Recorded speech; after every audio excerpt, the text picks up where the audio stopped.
ॿी रिवायत मूजिब मुग़लनि जॾहिं ॼाम मोहम्मद जे घर ते हमलो कयो ऐं उन में घर जा सभु मर्द मारिजी वञनि था त उते मौजूद औरतुनि आसमान ॾांहुं मुंहुं करे पंहिंजी इज़त महफ़ूज़ रखण लाइ दुआ घुरी, जेका अघाणे उन जॻह ते ज़मीन फाटी पई। कुझु बीबियूं त उन में हलियूं वयूं जिते हाणे सतिन जो आस्थान आहे। जॾहिं त किन खे कुदरत तरफ़ां उॾामण लाइ पर मिली विया, हू भड़को खाए उॾामी वयूं।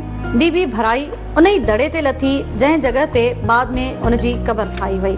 इहे त भराई जे दड़े जे नाले बाबति कुझु ॾंद कथाऊं आहिनि, जॾहिं त हक़ीक़त इहा आहे त हीउ दड़ो मुग़लनि जी सिंध मथां हाकिमी खां घणो अॻु जो आहे, छाकाणि त बीबी भराई जे हिन दड़े ते तदफीन वक़्त बि ही उन जाइ ते मौजूद हो जंहिंखे पिणु 5 सदियूं थियण ते आहिनि। मक़ामी जेके ॾंद कथाऊं जा मक़ामी रवायतूं आहिनि उन मुताबिक़ हिकिड़ी औरत जो नालो भिराई हो।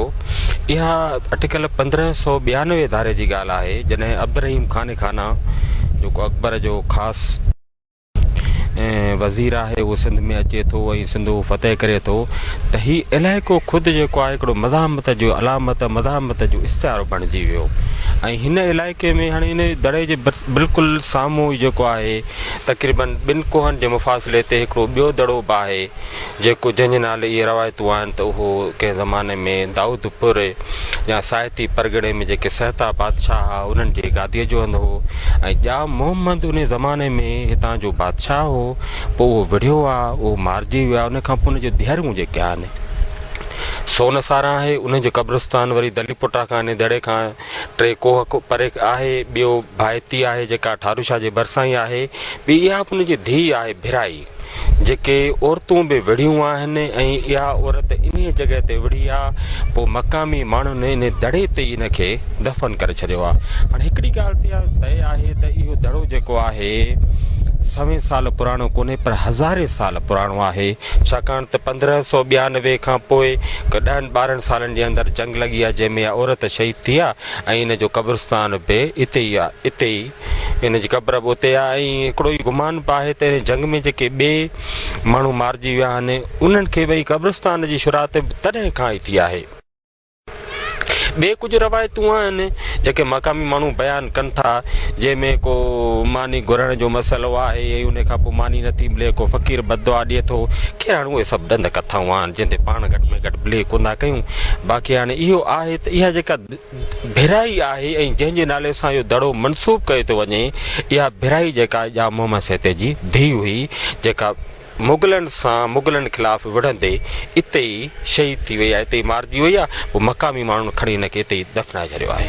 हिन दड़े खे हवाई रस्ते सां मुंहिंज जे दड़े सां मापजे थो त मुफ़ासिलो 14 को बीहे थो, जंहिं मां हिकु अंदाज़ो इहो बि लॻाए सघिजे थो त ही वसंदी उन वक़्त जे वॾे शहर जंहिंखे यकीनन मेट्रोपॉलिटन शहर जी हैसियत हासिल हूंदी, यानी मुंहिंज दड़ो जे नवाही वसंदी थी सघे थी। मां दावा कयां थो त हीउ नंढड़ो दड़ो जेको आहे मुंहिंजे दड़े जी फोटो कॉपी आहे, या ईअं सम्झो त नंढो मुंहिंजो दड़ो आहे।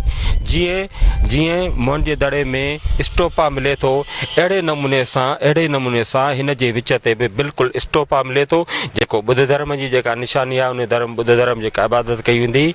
ऐं ॿी ॻाल्हि जेके शयूं जेके मिलनि थियूं हिते असांखे लदियूं आहिनि या ॻोठाणनि खे लदियूं आहिनि, उहे बि बिल्कुलु मुंहिंजे दड़े जी जहिड़ियूं आहिनि। इन करे मां दावा आहे का पक जी ॻाल्हि कोन थो कयां। आर्कियोलॉजी वारा वधीक हिनखे बहितर नमूने ॼाणे सघनि था। जेकॾहिं हिन जी खोटाई कई वञे त वधीक साइंसी सबूत असांखे हथ ईंदा। बाक़ी जेका असांजो कॉमन सेंस या लोक ॾाहप जेका आहे उन मां असां बासानी अंदाज़ो हणी सघूं था त हिन जी दड़े जी क़दामत जेका आहे मुंहिंजे दड़े जेतिरी पुराणी आहे। ईअं सम्झो त उन दौर में जेकॾहिं मुंहिंजो दड़ो हिकिड़ो तमामु वॾो शहर हो, हिकिड़ो मेट्रोपॉलिटन सिटी हो, त हीउ भिराई जो दड़ो जंहिंजो हाणे नालो ई पियो आहे भिराई जो दड़ो, इहो हुन जी नवाही वसंदी को जीअं ॿेराड़ी थींदी आहे। ॿियो गुमान इहो करे सघिजे थो त ही मुमकिन आहे त मुंहिंजे दड़े में को अमीर कबीर को वॾो बादशाह या राजा माण्हू हुजे, उनजो क़िलो हुजे। सो इहे गुमान आहिनि, पर हाणे इहे सभु शयूं जेके आहिनि खोटाई खां पोइ वधीक तस्दीक थी सघंदी। असां फ़िलहालु ॻाल्हियूं करे सघूं।